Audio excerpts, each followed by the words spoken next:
welcome to week 11's lectures on the picture of Dorian Gray.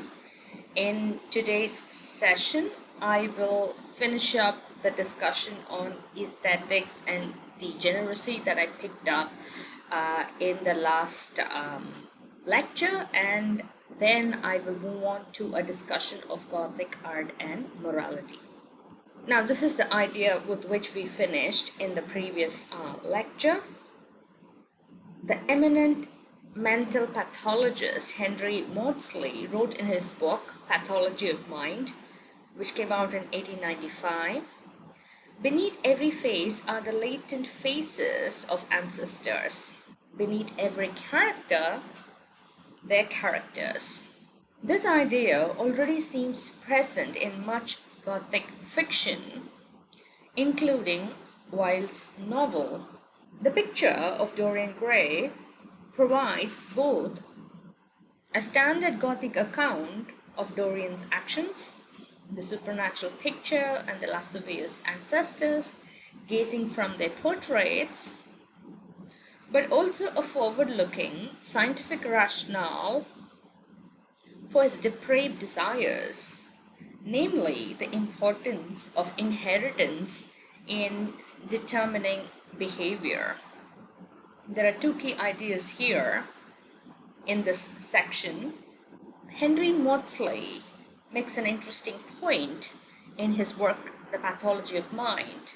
He says, every face has the hidden faces of ancestors. The present figure is connected to the past figures. Every identity has within it the identities of the ancestors. Now, this is interesting in terms of the picture of Dorian Gray.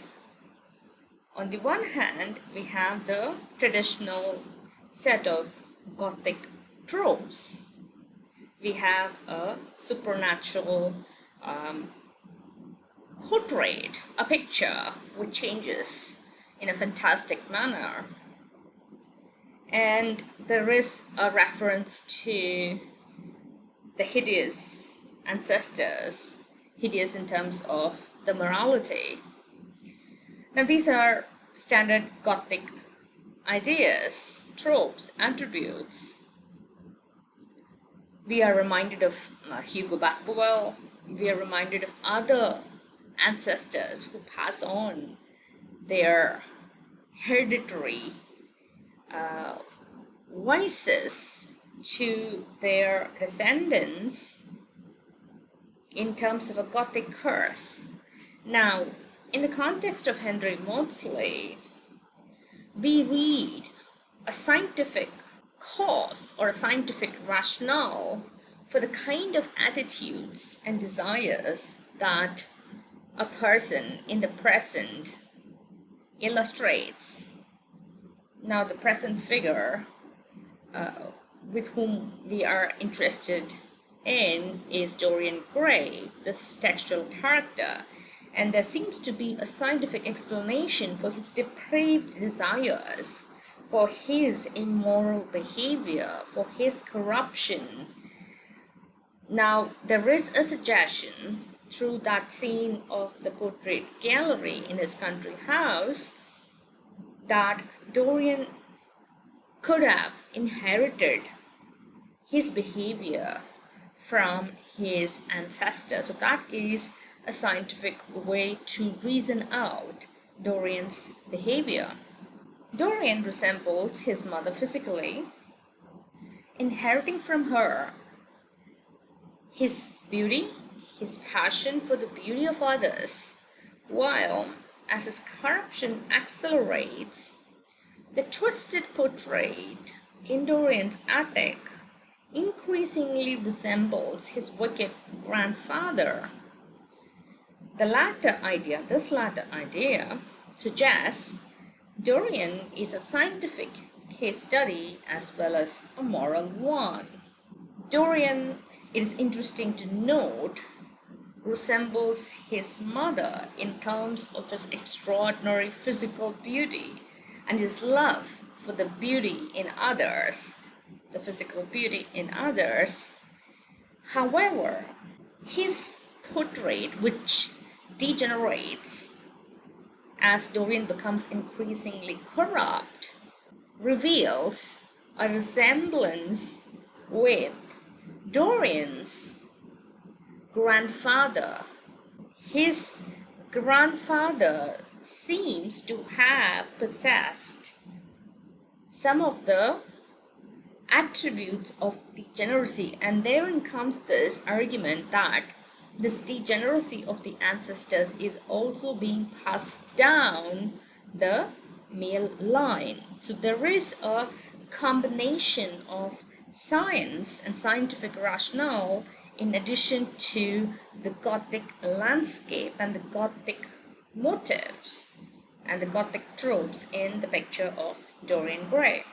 Throughout the book, Lord Henry treats Dorian as a beautiful subject upon which to experiment, partly via his encouragement of Dorian to pursue a philosophy of pleasure, and partly through a call to social evolution, a wish to abandon the restraints of Victorian morality on the grounds that sin and conscience are outmoded primitive concepts to be swept aside in the pursuit of new sensations.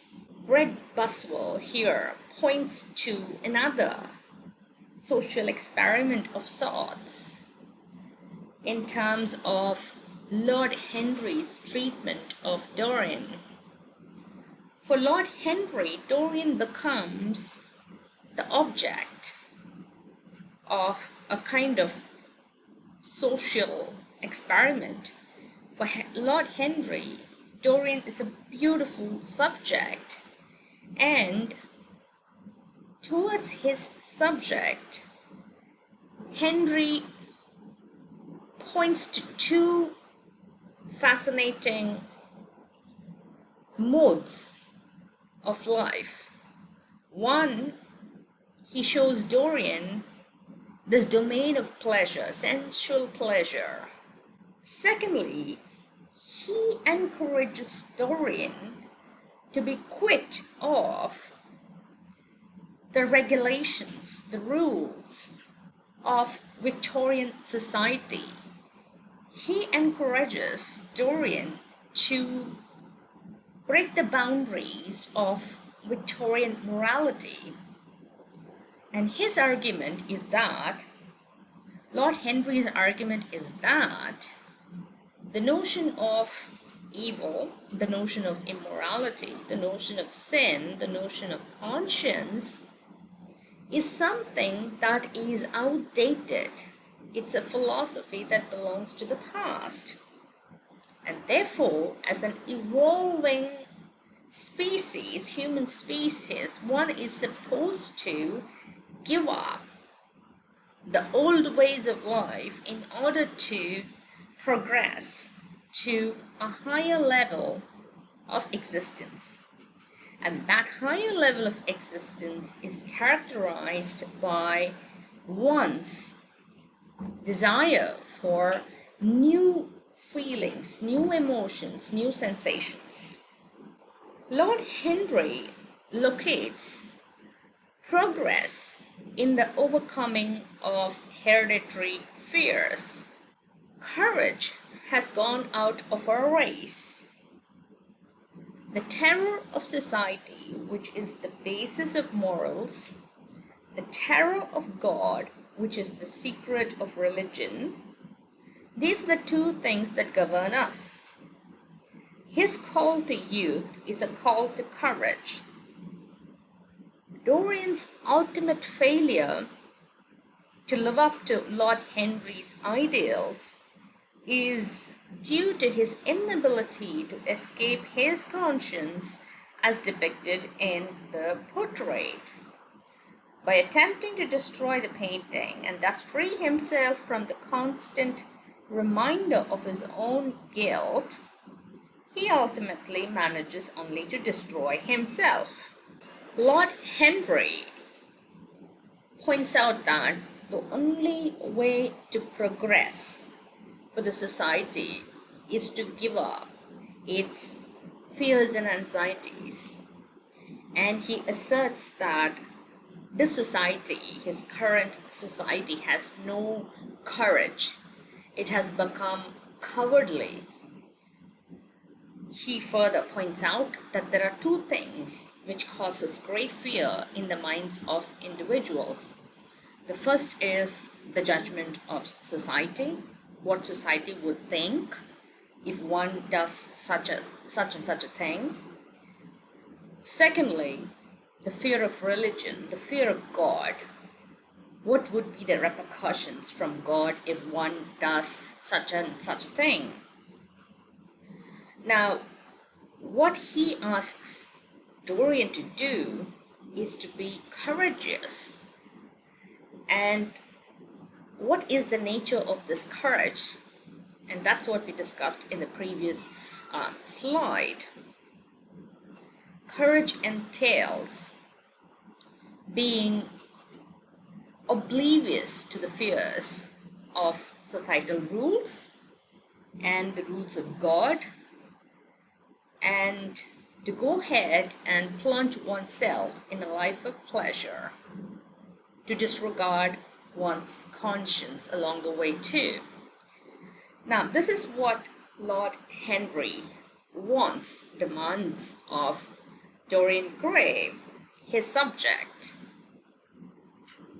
Now, Dorian does take up the advice to a great extent, but not entirely, not fully, because Dorian starts to have qualms.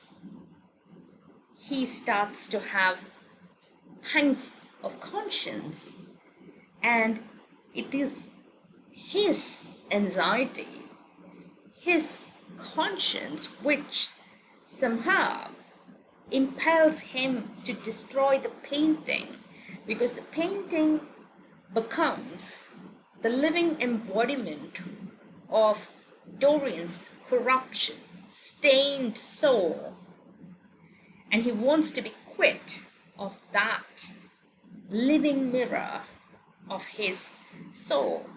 So when Dorian attempts to destroy the painting, he destroys himself. Now, the setting of Wilde's novel is not at all historical, nor is it set in a faraway place on the borders of civilized society. On the contrary, its setting is the vibrant social circles of high society London. This, Dryden suggests, makes it a modern Gothic, focused on the urban present, refracting contemporary concerns through the lens of a literature of terror.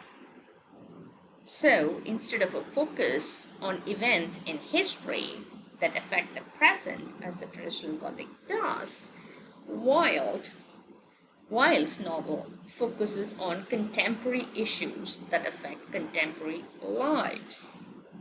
Now we have a different set of ideas offered by Costin. Now, what this critic points out is that in this novel, the Picture of Dorian Gray, the setting is not historical, the setting is not set in the past, it is not set in a liminal space, it is not set in the margins of society, it's not set in a place like Dartmoor. Instead, the locale is a vibrant urban space. What it shows is the high society of London, the sophisticated urban circles of London society, and therefore such a setting makes this novel represent what we call the modern Gothic. Now, the modern Gothic, the urban Gothic, uses the urban fabric to reflect, to illustrate dynamically contemporary issues and fears and concerns through the narrative of terror. As we know, Gothic can be one of horror, one of terror. So the terror is channeled through this urban setting, through this modern setting. Now, instead of what apparently traditional Gothic does, whilst novel focuses on the contemporary lives of London high society. The contemporary issues in the Picture of Dorian Gray concern art and the morality or immorality of art, as is made clear in the preface to the novel, in which Wilde claims there is no such thing as a moral or an immoral book. However, the Gothic and supernatural elements in his novel all lead to the final destruction of Dorian Gray's corrupted soul, and with it, the public mask of innocence Dorian kept had won so well. This complex duality between a public and private persona and the eventual collision of the two is a prevailing theme in Gothic literature. We understand that art is central to this novel, The Picture of Dorian Gray. Art itself becomes a very complicated Gothic trope, and Wilde exploits the idea of portraits to the fullest in this particular novel, and it is the portrait which eventually becomes the catalyst, the key narrative element that tips Dorian over the edge, that pushes Dorian to perform something fatal. And thus, one comes to a collusion, one witnesses the collusion or the collation of the public and the private persona, and eventually things are resolved. So art becomes a key element. This Gothic art becomes a key element which resolves the apparent disjunction between the public and the private identity of Dorian Gray. Dorian is able to see the consequences of his life of depravity in the corruption of his beautiful portrait, which both fills him with curiosity and monstrous and terrible delight. He only rarely thinks of the ruin he had brought upon his soul, yet when Dorian finds the portrait unchanged after doing a good deed according to his standards, it enrages him to think his soul is far past saving, as the portrait has brought melancholy across his passions. Its mere memory had marred many moments of joy. It's fascinating to see that Dorian closely watches the changes in the portrait. He is aware of it. He is noticing the differences in the portrait, and the corruption of this picture of his representation offers him both a kind of a fascination, a curiosity, as well as a kind of a weird, monstrous delight. He enjoys, in a way, the corruption of that portrait. At the same time, Dorian also, interestingly, experiments with that portrait. He attempts to do a good deed according to his standard, his capabilities, and he goes back and checks the change in the portrait, and there is no change.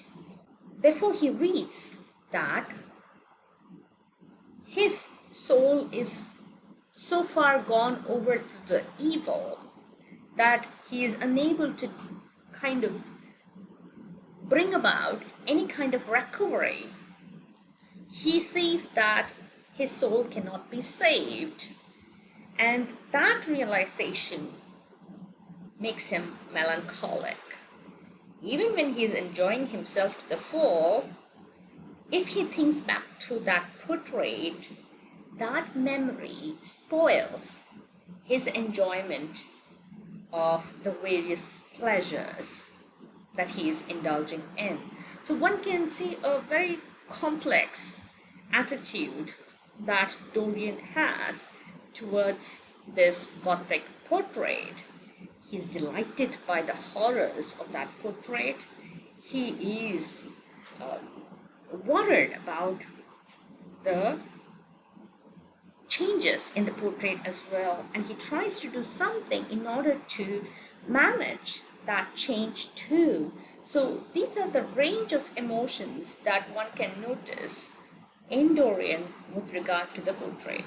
Realistic art shows the corrupted soul of society, as it does with Dorian, and romanticized art shows the public mask, as does Dorian's body. The emotions Dorian feels towards the portrait change towards the end of the novel. The ugliness that had once been hateful to him because it made things real became dear to him now for that very reason. Thus, by reflecting the very conflict of society, Dorian Gray's portrait becomes a metaphorical vehicle for the expression of a moral theme. This is a fantastic set of ideas. The function of realistic art is to show the real world for what it is, society for what it is, the corrupt society for what it is, and that's what we have in the portrait of Dorian. Romantic art idealizes. Romantic art is akin to the public mask that Dorian puts on, and romantic art is like this handsome, unstained, perfect figure of Dorian. Now, Dorian's attitudes towards the portrait are interesting in this regard. Once Dorian felt hateful towards the portrait, but why did he feel hatred? He felt hatred towards it because it's getting uglier and uglier by the day. Nevertheless, the same fact makes it dearer to Dorian. The portrait becomes important to Dorian because of its very ugliness, because of its horrible rendering of his soul. It is important because it is real. It shows things as they are, and that's why Dorian feels an affinity towards that. Now, this kind of interpretation tells us the function of art for society. Art is important because it shows the conflict. Realistic art especially shows the conflicts in society, and realistic art becomes a vehicle, a medium for such ideas. The portrait's ability to change with the whims of its real life antecedent is in itself supernatural. But the horror that Dorian first feels towards The change apparent in the painting after Sybil Wane's death, still unbeknownst to Dorian, is uncanny because of the fear that inanimate objects, a picture or a doll, come to life, as Freud argued in his essay, The Uncanny. Surely a painted canvas could not alter. There is a supernatural element in the change that one finds within that portrait of Dorian. Dorian Gray is horrified to see that change, especially in relation to his behavior with Sybil Wayne. When he goes and checks the portrait after he had behaved horribly to Sybil Wayne, there is an ugliness developing in that portrait. And at that point, Dorian doesn't know about the suicide of Sybil Wayne. And yet he becomes horrified by that ugly change in that portrait. And there is an uncanny aspect wherein inanimate objects, lifeless objects, come to life. Freud discusses this in his essay, The Uncanny. And the question is, how could a painted canvas change? A painted canvas cannot possibly change, and that seems to be the question that raises foremost in Dorian's mind. So there is an uncanny aspect, a Gothic aspect to the shifts in inanimate objects such as the portrait, and that ties in with the idea of the Gothic, explored very, very powerfully in this particular novel. Dorian asks himself the following morning, musing whether or not he had imagined it. The doubt about what changes the portrait casts doubt on whether or not Dorian is sane, or seeing the changes as a manifestation of his own conscience. Casting it off as merely an illusion wrought on the troubled senses gives the impression that Dorian himself does not trust his sanity after the heartbreaking scene with Sybil Wayne. This is once again a very, very important point. The critic here argues very powerfully that Dorian has doubts about the reality of the change that he had witnessed in the portrait. Does the portrait really change, or is Dorian imagining the change? If he's imagining the change, then Dorian is perhaps not sane.